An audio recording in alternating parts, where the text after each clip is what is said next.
Welcome to ANN బులెటిన్ల ముందుగా headlines. లండన్లో CM Revanth రెడ్డితో లివర్పూల్ ప్రతినిధుల భేటీ, విద్యా పరిశోధన రంగాల్లో భాగస్వామ్య అవకాశాలపై విస్తృత చర్చ. డిఎస్సీలో ఎలాంటి అవకతవకలు జరగలేదన్న సీఎం చంద్రబాబు, ఉద్యోగాల పేరు వస్తోందని కుట్ర పన్నారంటూ స్పష్టం. అంజయ్యనగర్లో 7 అంతస్తుల భవనం కూలి 2 మృతి, ఘటనకు బాధ్యులైన ఎవరిని ఉపేక్షించమన్న హైడ్రా కమిషనర్ రంగనాథ్.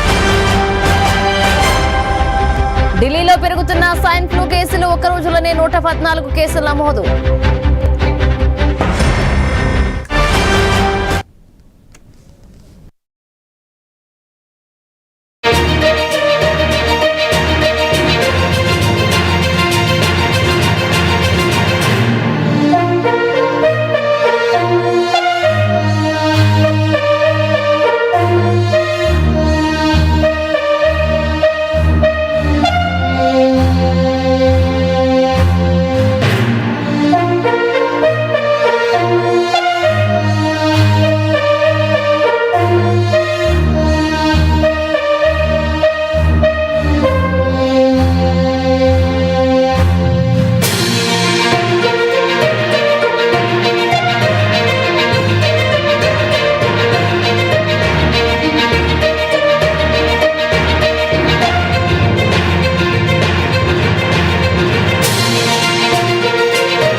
ఢిల్లీలో స్వైన్ ఫ్లూ కేసులు భారీగా పెరుగుతున్నాయి. ఒక్క రోజులోనే 114 కొత్త కేసులు నమోదయ్యాయి. దీంతో ఈ ఏడాది ఇప్పటి వరకు ఢిల్లీలో నమోదైన స్వైన్ ఫ్లూ కేసుల సంఖ్య 1707కు చేరింది. గత 2 వారాల్లోనే 433 కొత్త కేసులు వెలుగు చూశాయి. వర్షాకాలంలో వాతావరణంలో మార్పులు, తేమ కారణంగా స్వైన్ ఫ్లూ కేసులు పెరుగుతున్నాయని ఎయిమ్స్ వైద్యులు చెబుతున్నారు. ఇక ప్రజలు అప్రమత్తంగా ఉండాలని, ఫ్లూ లక్షణాలు కనిపిస్తే నిర్లక్ష్యం చేయకుండా వైద్యులను సంప్రదించాలన్నారు.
లండన్ పర్యటనలో ఉన్న సీఎం రేవంత్ రెడ్డి కీలక సమావేశాలు నిర్వహిస్తున్నారు. కేంబ్రిడ్జ్ యూనివర్సిటీకి చెందిన విద్యావేత్తలతో తెలంగాణ రైజింగ్ ప్రతినిధుల బృందం సమావేశమైంది. సీఎం రేవంత్ రెడ్డి నేతృత్వంలో జరిగిన ఈ భేటీలో తెలంగాణలో విద్యా పరిశోధన రంగాల అభివృద్ధిపై విస్తృతంగా చర్చించారు. కేంబ్రిడ్జ్ యూనివర్సిటీతో భాగస్వామ్య అవకాశాలు, విజ్ఞాన మార్పిడి, పరిశోధన సహకారంపై చర్చలు జరిగాయి. హైదరాబాద్ను ప్రపంచ స్థాయి విజ్ఞాన పరిశోధన కేంద్రంగా తీర్చిదిద్దడమే లక్ష్యంగా ప్రభుత్వం ముందుకు సాగుతోందని సీఎం రేవంత్ రెడ్డి తెలిపారు.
ఇక గచ్చిబౌలిలో భారీ భవనం కూలిన ఘటన విషాదాన్ని నింపింది. అంజయ్య నగర్ లో 7 అంతస్తుల భవనం ఒక్కసారిగా కుప్పకూలడంతో శిథిలాల కింద చిక్కుకుని 2 మృతి చెందారు. మరో వ్యక్తికి గాయాలయ్యాయి. మృతులను మధ్యప్రదేశ్కు చెందిన ఉమేష్ కుమార్ మోపత్ గా గుర్తించారు.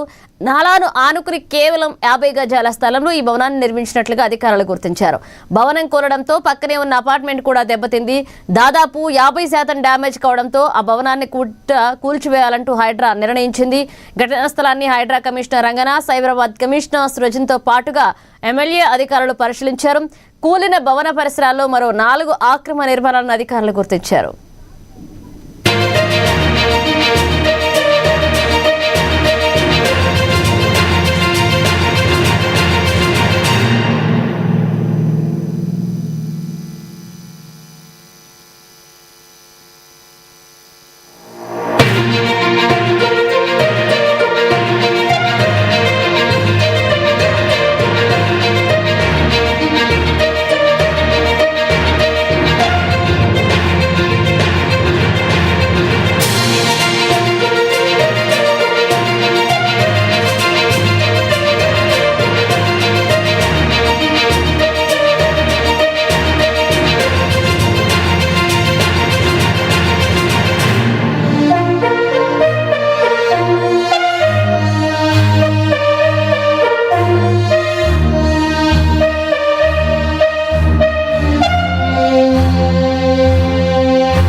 అంతస్తులపై ఉన్నటువంటి 50 గజాలు 60 గజాలు మనం చూస్తున్నాం ఈ బిల్డింగ్స్ అన్ని కూడా. దీంట్లో చాలా మంది హాస్టల్స్ కింద వచ్చి ఇక్కడ ఐటీఎం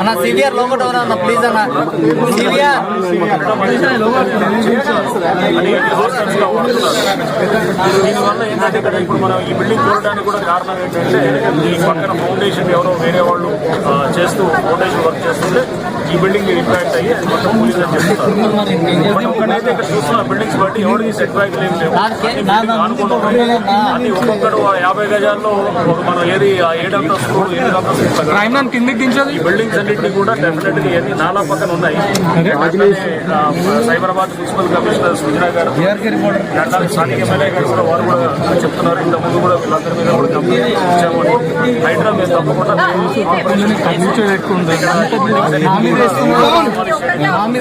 దాంట్లో బిల్డింగ్స్ ఉన్న వాళ్ళందరినీ కూడా రిక్వెస్ట్ చేస్తున్నాం. ఎందుకంటే ఇవన్నీ 50 గజాల్లో 7 అంతస్తులు అట్లా గడిపే కనుక లోపల ఉండేవాడు రేపు ఇప్పుడు అదృష్టం మనకి ఏదైనా కానీ కూడా ఏంటంటే ఇద్దరే ఉన్నారు. ఒకవేళ అక్కడ పడుకుంటే మీరు కాంగ్రెస్ పార్టీలో నేతల మధ్య విభేదాలు మరొకసారి తెరపైకి వచ్చాయి. 3 ప్రధాన అంశాలపై చర్చించినట్లుగా ఎంపీ మల్లు రవి తెలిపారు. కొండా సురేఖ వివరణపై చర్చించడంతో పాటుగా సీఎంపై సుస్మిత చేసిన అనుచిత వ్యాఖ్యల అంశం కూడా సమావేశంలో ప్రస్తావనకు వచ్చినట్లుగా చెప్పారు. కొందరు ఎమ్మెల్యేలు ఫిర్యాదు చేస్తామని చెప్పారని, అన్ని ఫిర్యాదులు అందిన తర్వాతే నిర్ణయం తీసుకుంటామని మల్లు రవి స్పష్టం చేశారు.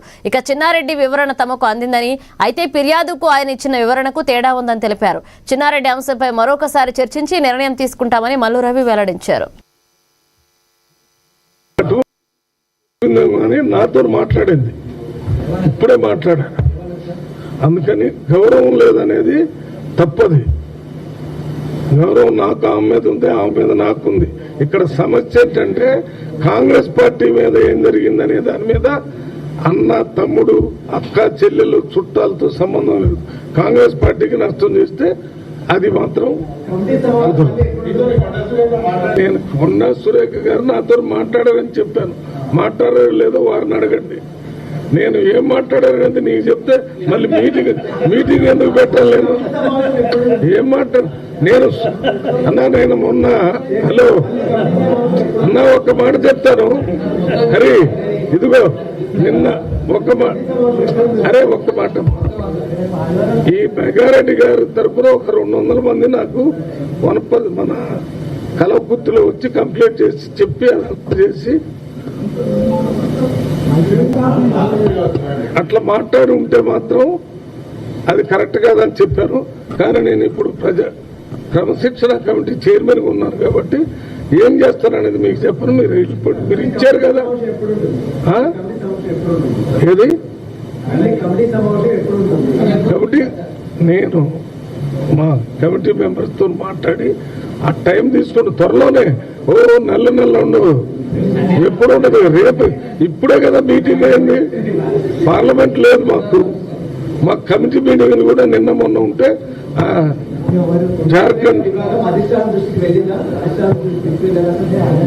నా దృష్టికి అయితే వచ్చింది. దాని మీద నేను పనిచేస్తున్నాను. అధిష్టానం దృష్టికి పోయిందో లేదో తెలుసుకుంటాను. అటువంటిది గత బీఆర్ఎస్ ప్రభుత్వంపై మంత్రి పొంగులేటి శ్రీనివాసరెడ్డి ఆరోపణలు చేశారు. కమిషన్ల కోసమే కాళేశ్వరం ప్రాజెక్టు నిర్మించి భారీగా నిధులను నీళ్లలో పోస్తారని ఆరోపించారు. ఇక నిజామాబాద్ లో ఇందిరమ్మ ఇళ్ల లబ్ధిదారులకు ప్రాసీడింగ్స్ అందజేసిన మంత్రి, కాంగ్రెస్ ప్రజాప్రభుత్వం ప్రతి పేద కుటుంబానికి సంక్షేమ పథకాలు అందేలాగా పనిచేస్తుందన్నారు. నిజామాబాద్ కార్పొరేషన్ పరిధిలో 15 నుంచి 20 రోజుల్లో ఇందిరమ్మ టవర్స్ కు శంకుస్థాపన చేస్తామని ప్రకటించారు.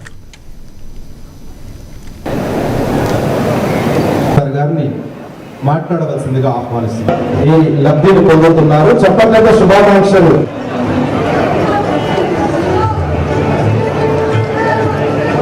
కష్టంలో ప్రభుత్వం పాలు పంచుకోవాలని నలుగురు అభిప్రాయాన్ని పేదవాళ్ళ మీద రుద్దకుండా పేదవాళ్ళ అభిప్రాయాలను తెలుసుకొని వాటిని గౌరవించాలని మన ఇందిరమ్మ ప్రభుత్వంలో గౌరవ ముఖ్యమంత్రి రేవంత్ రెడ్డి గారి నాయకత్వంలో పేదవాడి గుమ్మానికి అనేక సంక్షేమ కార్యక్రమాలు మీ గుమ్మానికి చేరుస్తున్నాం. ఆ సంక్షేమ కార్యక్రమాలన్నీ రాష్ట్ర ఆర్థిక పరిస్థితి బాగలేకపోయినా ఆనాటి ధరలు 8,21,000 కోట్లు అప్పు చేసిపోయినా పేదవాడి బాధ ఏంటో తెలిసిన ఈ ఇందిరమ్మ ప్రభుత్వంలో ప్రతి పేదవాడికి మంచి కార్యక్రమం చేయాలని తపనతో సంక్షేమ కార్యక్రమాలు ఎక్కడా తగ్గకుండా ఇస్తూనే అభివృద్ధిని కూడా కుంటుపడకుండా రెండు కళ్ళలా జోడెడ్డలా అభివృద్ధిని సంక్షేమాన్ని మీ దీవెనలతో వచ్చిన ఇందిరవాడి కష్టంలో ప్రభుత్వం పాలు పంచుకోవాలని నలుగురు అభిప్రాయాన్ని పేదవాళ్ళ మీద రుద్దకుండా పేదవాళ్ళ అభిప్రాయాలను తెలుసుకొని వాటిని గౌరవించాలని మన ఇందిరమ్మ ప్రభుత్వంలో గౌరవ ముఖ్యమంత్రి రేవంత్ రెడ్డి గారి నాయకత్వంలో పేదవాడి గుమ్మానికి అనేక సంక్షేమ కార్యక్రమాలు మీ గుమ్మానికి చేరుస్తున్నాం.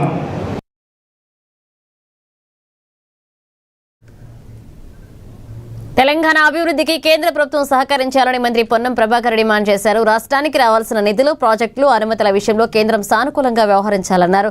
సీఎం విదేశీ పర్యటనకు అనుమతులు నిరాకరించడం బాధాకరమన్నారు. తెలంగాణ ప్రయోజనాల కోసం బీజేపీ రాష్ట్ర నాయకత్వం కేంద్రాన్ని ప్రశ్నించాలన్నారు. మరోవైపు హుస్నాబాద్ నియోజకవర్గంలో చేపట్టిన పల్లెపల్లెకు ప్రజాపాలన, పల్లెపల్లెకు పొన్నం కార్యక్రమం ద్వారా ప్రజల సమస్యలను నేరుగా తెలుసుకుంటున్నామన్నారు.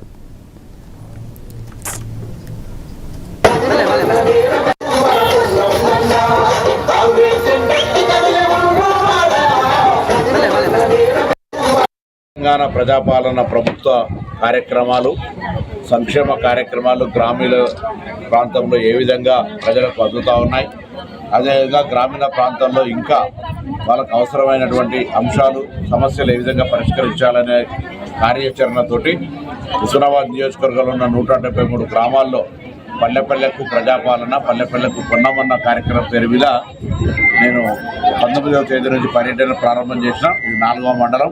ఈ విధంగా ప్రతిరోజు ఒక మండలంలో 5-6 గ్రామాలు తిరుగుతూ అక్కడ అందరితోటి సమావేశం ఏర్పాటు చేసుకొని అక్కడ ప్రజా సమస్యలను, ముఖ్యంగా ఆ ప్రజలకు సంబంధించినటువంటి ప్రస్తుత వాతావరణ పరిస్థితుల్లో జలసిరి కార్యక్రమం ఏ విధంగా ఉంది, ఆయిల్ పామ్ ఏ విధంగా ఈ ప్రాంతంలో ఆరుతడి పంటలు వేసుకోవాలి, దాంతోపాటు ఆరోగ్యానికి సంబంధించి, విద్యకు సంబంధించి, అంగన్వాడీకి సంబంధించితో పాటుగా సోలార్ ప్యానెల్స్ ఏర్పాటు చేసుకోవడంతో పాటుగా ఇందిరమ్మ ఇండ్ల నిర్మాణము, పెన్షన్స్, కొత్త పెన్షన్స్ తదితర అనేక అంశాలకు సంబంధించి మరి ప్రజలకు అవగాహన కల్పించే విధంగా కార్యాచరణ తీసుకోవడం, వారందరినీ కూడా భాగస్వాములు చేసి వాళ్ళ సమస్యలను ఓపికగా వింటూ వాటిని అధికారులతో చర్చించి పరిష్కరించే రీతిలో కూడా కార్యాచరణ కొనసాగిస్తారు.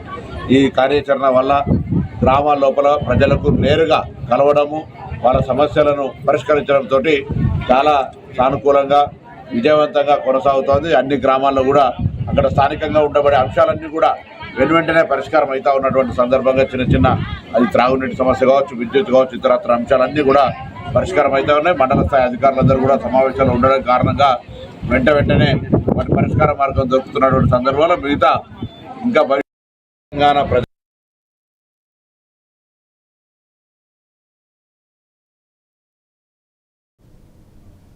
మహబూబాబాద్ జిల్లా కొత్తగూడ మండలం ఓటాయి గ్రామ సర్పంచ్ గట్టి రాముల గుండెపోటుతో మృతి చెందారు. విషయం తెలుసుకున్న మంత్రి సీతక్క ఆయన నివాసానికి చేరుకుని పార్థివ దేహానికి నివాళులర్పించారు. అనంతరం అంత్యక్రియల్లో పాల్గొని పాడిమూశారు. రాములు నిత్యం ప్రజాసేవలో ముందుండి గ్రామాభివృద్ధికి కృషి చేశారని మంత్రి సీతక్క పేర్కొన్నారు. కుటుంబానికి అండగా ఉంటామని భరోసా ఇచ్చారు.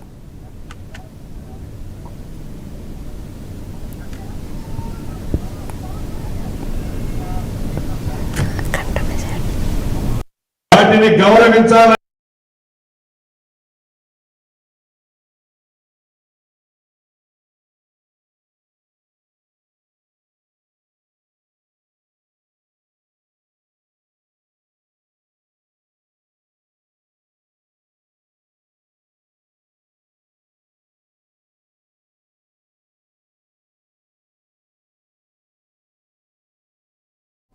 మెగాస్టార్ చిరంజీవి పుట్టినరోజు వేడుకలు ఏలూరు జిల్లా చింతలపూడిలో ఘనంగా జరిగాయి. రత్న థియేటర్ సమీపంలో మెగా ఫ్యామిలీ అభిమానులు ఆధ్వర్యంలో కేక్ కటింగ్ కార్యక్రమం నిర్వహించారు.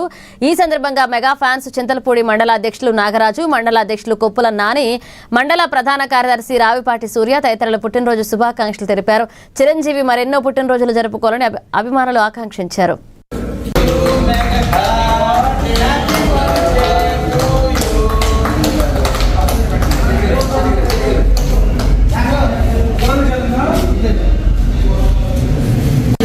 Happy birthday! Happy birthday! Jai Chiranjeeva! Jai Chiranjeeva! Jai Chiranjeeva! Jai Chiranjeeva!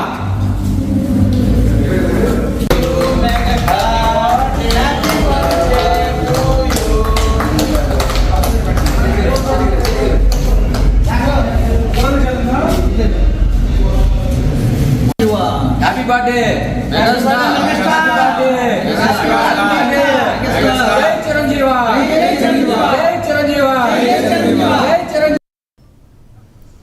Hyderabad Kukatpally temple bus stand లో మెగాస్టార్ చిరంజీవి జన్మదిన వేడుకలు ఘనంగా నిర్వహించారు. మెగాస్టార్ అభిమానుల ఆహ్వానం మేరకు ఆంధ్ర తెలంగాణ రాధారంగ మిత్రమండలి చారిటబుల్ ట్రస్ట్ అధ్యక్షులు కాళ్లపాలెం బుజ్జి కార్యక్రమంలో పాల్గొన్నారు.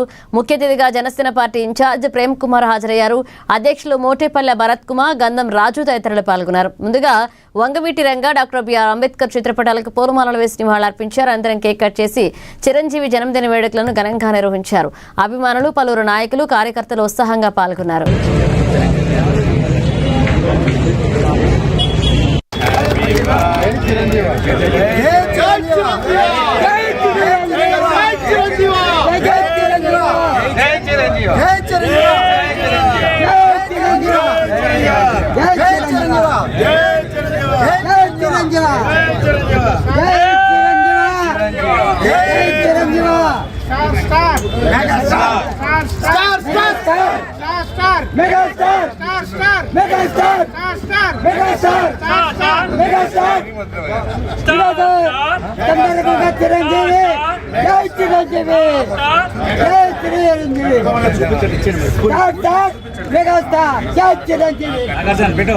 ఈరోజు చిరంజీవి సందర్భంగా ఘనంగా చేసుకోవాలి. అందరికీ సుప్రభాతం.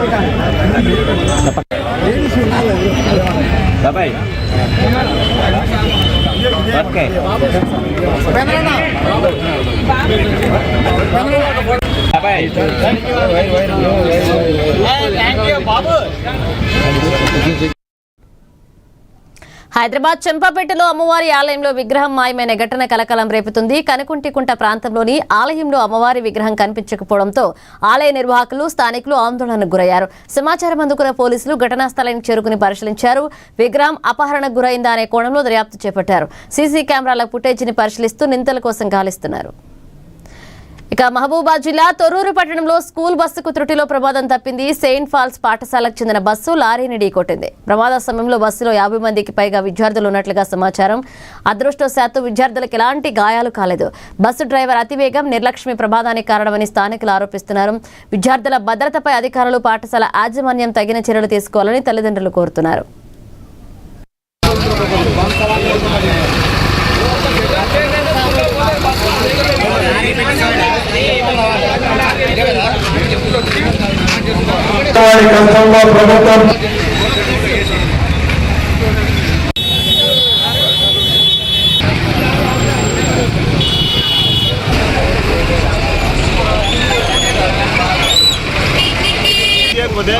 ప్రభుత్వం పిల్లల పని అయిపోయి సాగుడిగా వాళ్ళు తప్పుకుంటాడు.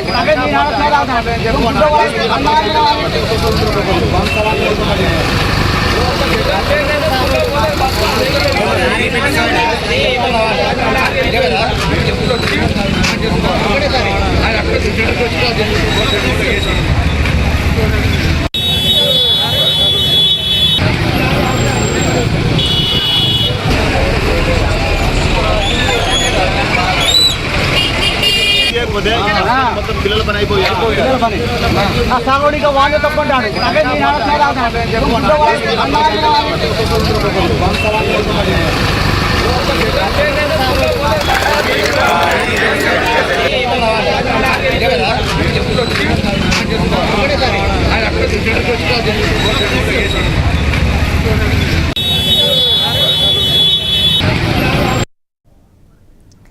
కాకినాడ జిల్లా పంచాయతీరాజ్ ఇంజనీరింగ్ అధికారి నూకరాజు కుటుంబం గోదావరిలో దూకి ఆత్మహత్య చేసుకున్న ఘటనపై బీజేపీ రాష్ట్ర అధికార ప్రతినిధి పెద్దిరెడ్డి రవికిరణ్ స్పందించారు.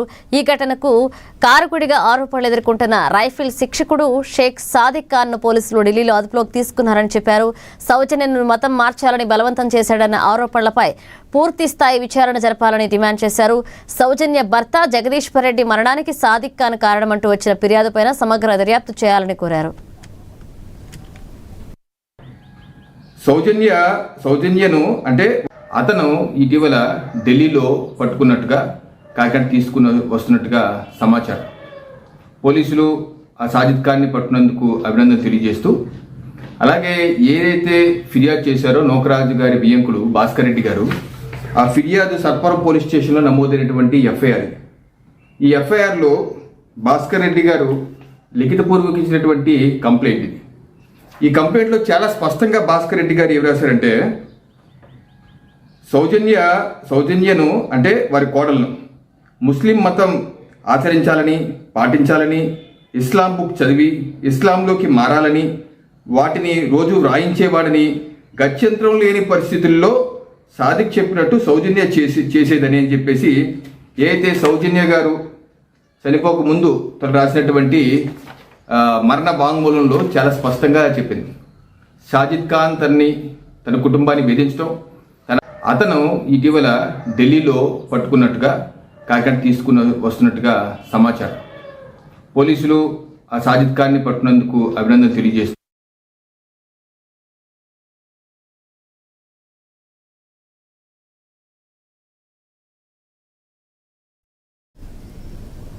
హైదరాబాద్ చంపాపేటలో అమ్మవారి ఆలయంలో విగ్రహం మాయమైన ఘటన కలకలం రేపుతుంది. కటికోనికుంట ప్రాంతంలో ఆలయంలో అమ్మవారి విగ్రహం కనిపించకపోవడంతో ఆలయ నిర్వాహకులు, స్థానికులు ఆందోళనకు గురయ్యారు. సమాచారం అందుకున్న పోలీసులు ఘటనా స్థలానికి చేరుకుని పరిశీలించారు. విగ్రహం అపహరణకు గురైందనే కోణంలో దర్యాప్తు చేపట్టారు. సీసీ కెమెరాల ఫుటేజీని పరిశీలిస్తూ నిందితుల కోసం గాలిస్తున్నారు. ఇంకోటి అమ్మవారి మట్టి విగ్రహం ధ్వంసం చేసి కొంతమంది దుండగులు అమ్మవారి విగ్రహం ఎత్తుకోవడం జరిగింది. ఈ అమ్మవారి టెంపుల్ ఒక 10 సంవత్సరాల ముందు చిన్న టెంపుల్ ఉండే, దాన్ని ఒక అందరం కలిసి ఇక స్థానికులు అందరు కలిసి అమ్మవారి టెంపుల్ కట్టారు. ఈ టెంపుల్ ఒక 8 సంవత్సరాలు అయి కట్టి అందరితో ఇక్కడ చాలా మంది పూజలు, చాలా మంది మన బోనాల పండుగ కూడా చేసుకున్నారు ఇక్కడ బస్తివాసులు. ఇది రాత్రి ఇక్కడ వినాయకుని పెడదామని ఇక్కడ బస్తివాసులు అందరు ఉన్నప్పుడు రాత్రి 1 గంటల వరకు బస్తివాసులు ఇక్కడనే ఉన్నారు.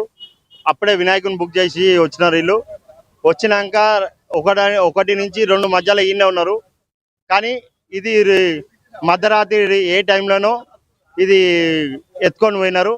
ఇక్కడ కొంతమంది ఇబ్బంది చేసి ఉండే, అప్పుడు కొంతమంది ముస్లింలు కూడా ఈ ల్యాండ్ ఓనర్స్ కానీ అప్పుడు పెట్టనీయలే టెంపుల్. అప్పటి నుంచి ఒకసారి టెంపుల్ కట్టినప్పుడు కూడా కూలగొట్టడం జరిగింది.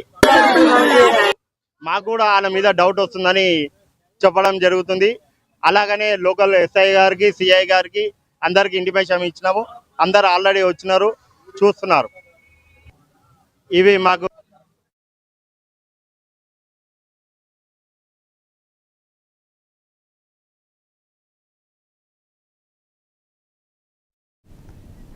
మహబూబాద్ జిల్లా కొత్తగూడ మండలం ఓటాయి గ్రామ సర్పంచ్ గట్టి రాములు గుండెపోటుతో మృతి చెందారు. విషయం తెలుసుకున్న మంత్రి సీతక్క ఆయన నివాసానికి చేరుకుని పార్థివ దేహానికి నివాళులర్పించారు.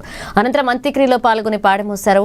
రాములు నిత్యం ప్రజాసేవలో ముందుండి గ్రామాభివృద్ధికి కృషి చేశారని మంత్రి సీతక్క పేర్కొన్నారు. కుటుంబానికి అండగా ఉంటామని భరోసా ఇచ్చారు.